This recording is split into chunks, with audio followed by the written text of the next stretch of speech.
Hello viewers, আজকে আমরা আলোচনা করব আমাদের যে থিম আছে, থিম বা থাম্বনেল দেখে বুঝতেই পারছেন যে আজকে আমরা বাংলা টাস্কের লগইন কিভাবে করতে হয়। আগের ভিডিওতে বলছিলাম বাংলা টাস্ক কিভাবে লগইন করব আমরা। তাই আজকে আমরা জনপ্রিয় মাইক্রোজব সাইট যে বাংলা টাস্ক সেটা আপনারা লগইন করবেন কিভাবে, লগইন করার জন্য কি প্রয়োজন হয়, যারা করতে পারছেন না তাদের জন্য আজকের এই ভিডিওটা নিয়ে আসছি। তা চলেন আজকের ভিডিওতে শুরু করা যাক অতিরিক্ত কথা না বলে। ফার্স্ট অফ অল আমরা যাব গুগলে, গেলাম গুগলে, যে আমরা সার্চ দিব বাংলা টাস্ক। ওকে, আজকে আমরা বাংলা টাস্ক সার্চ দিব। আচ্ছা, বাংলাটা সার্চ দেওয়ার পর দেখলেন যে এই যে বাংলা টাস্কের এই যে লিঙ্ক চলে আসলো। এই লিঙ্কে আমরা একটা ক্লিক করব। ক্লিক করার পরে আমাদের একটা সাইট আসলো, যেটাকে বলতেছে দুইটা জিনিস কথা বলতেছে। একটা বলতেছে লগ ইন করা আর সাইন আপ করা। যারা আগে হচ্ছে এই বাংলা টাস্কে কাজ করেছে বা যাদের অ্যাকাউন্ট আছে তারা লগ ইন করবে। আর যাদের হচ্ছে নতুন, পুরো বাংলা টাস্কে কখনো আসি নাই বা তাদের কোনো অ্যাকাউন্ট নাই, তখন তারা সাইন আপ করবে। সাইন আপ করার পর আমাদের কিছু জিনিস দেখা যাচ্ছে। এখানে বলতেছে ফুল নেম দিতে। অবশ্যই আপনার ফুল নেম দিবেন। আমি আমার ফুল নাম দিলাম। ফুল নাম দেওয়ার পর আপনি যেকোনো ফুল নাম দিতে পারেন, সমস্যা নাই। ওকে, ফুল নাম দেওয়ার পরে কি করব? ফুল নাম দিলাম। দেওয়ার পরে হচ্ছে আমরা দেখতে পাচ্ছি যে ইমেইল অ্যাড্রেস দিতে হবে। ইমেইল অ্যাড্রেস দিলাম। ইমেইল অ্যাড্রেস দেওয়ার পরে আমাদের বলতেছে যে যেকোনো নাম্বারই দিতে হবে। একটা যেকোনো নাম্বার, আপনি বাংলাদেশ যদি থাকেন বা ইন্ডিয়া থাকেন বা পাকিস্তান থাকেন বা চায়না থাকেন, জাপান থাকেন, যে দেশে থাকেন না কেন সে দেশ ওয়াইজ আপনার কি কান্ট্রি কোড সিলেক্ট করতে হবে। তাহলে বাংলাদেশের কান্ট্রি কোড সিলেক্ট করাই আছে। এটা হচ্ছে আমাদের কান্ট্রি কোড বাংলাদেশ থেকে। আর আমাদের ফোন নাম্বার যেহেতু বাংলাদেশী ফোন নাম্বার, যেহেতু বাংলাদেশী কান্ট্রি কোড আমরা সিলেক্ট করছি, তাহলে বাংলাদেশের ফোন নাম্বার আমরা দিলাম। আমাদের একটি ফোন নাম্বার আমরা কি করলাম? এখানে সিলেক্ট করে দিলাম। সিলেক্ট করার পরে আমাদের একটা এই যে রেফারেল কোডের মাধ্যমে আপনি কি করতে পারেন? এই যে রেফারেল কোডের মাধ্যমে আপনি এটা খুলতে পারেন। ঠিক আছে? যদি আপনার রেফারেল কোড থাকে, কিন্তু এইটুক, এই হচ্ছে রেফারেল কোড। ওকে? এইটুক হচ্ছে রেফারেল কোড। তারপরে কি একটা পাসওয়ার্ড দিব। পাসওয়ার্ড দেওয়ার পর আমি কিন্তু রেফারেল কোডটা বসালাম।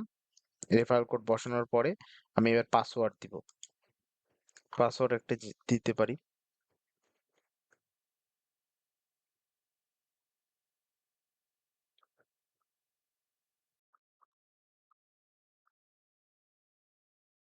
এখন দেখেন পাসওয়ার্ড কিন্তু সেম, বাট একটা জিনিস ফিল আপ হয়নি, যে এখানে যে কোনো একটা সিম্বল দিতে হবে। সিম্বল মানে কি? একটা যে কোনো একটা সিম্বল দিলাম।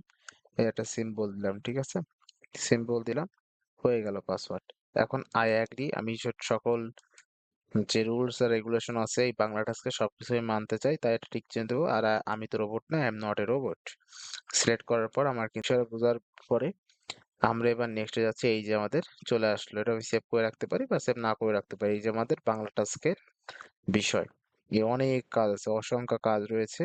এই কাজগুলো আপনারা কি করতে পারেন। বিভিন্ন রকমের কাজ আছে। সম্পূর্ণ ভিডিও দেখুন, ৩ টাকা বুঝে নিন, ভিডিও দেখুন, টাকা ইনকাম করুন, লিঙ্কে ক্লিক করে ভিডিও দেখুন, ভিডিও দেখুন ইনকাম করুন, ভিডিও দেখে ইনকাম, জিমেইল খুলে ইনকাম, ইউটিউব দেখে ইনকাম। ঠিক আছে? ইনকামের কোনো অভাব নেই, ভিডিও দেখুন ইনকাম করুন। অসংখ্য কাজ রয়েছে। এই কাজগুলো করবেন আর কি করবেন? টাকা ইনকাম করবেন। অসংখ্য সুন্দর একটি সাইট, এবং এর ভেতরে যত এই যে ড্যাশবোর্ডটা আমরা দেখতে পাচ্ছি, ড্যাশবোর্ডে যা যা আছে, যত সবকিছু আছে সব ধরে ধরে আমি এর আগের ভিডিওতে আমি বুঝিয়েছি, যে বাংলা টাস্কের ভেতরে ফুল টিউটোরিয়াল লিখা। যাদের অসুবিধা হবে, যারা নতুন এখানে কিছুই বুঝেন না কাজ করার, আমার ভিডিওটা দেখবেন। Hopefully R A to Z সব দেখাইছি, কোনো সমস্যা হবে না। তাহলে আজকের ভিডিওটা এ পর্যন্তই থাকবে। যারা ভিডিওটা ভালো লেগেছে অবশ্যই আম সাবস্ক্রাইব করে রাখবেন। এরপরে বাংলা টাস্কের নতুন নতুন ভিডিও, এবং আমাদের যেহেতু ডিজিটাল মার্কেটিং, ডাটা এন্ট্রি বিভিন্ন রকম সাইট আছে, সব সাইটের ভিডিও নিয়ে আমরা চলে আসবো। যারা নতুন, যারা মনে করতেছেন যে বেকার ফিল করতেছেন, বাসায় কোনো কাজ করছেন না, তাদের জন্য আমি এই উদ্যোগটা নিয়েছি, যে হচ্ছে নতুন নতুন কাজ শিখাবো আপনাদেরকে। শুধুমাত্র একটু সাথে থাকেন এবং একটু সাবস্ক্রাইব করে পাশে থাকবেন, এবং ভিডিওটা ভালো লেগে থাকলে অবশ্যই শেয়ার করে থাকবেন আপনাদের বন্ধুদের মাঝে। Thank you.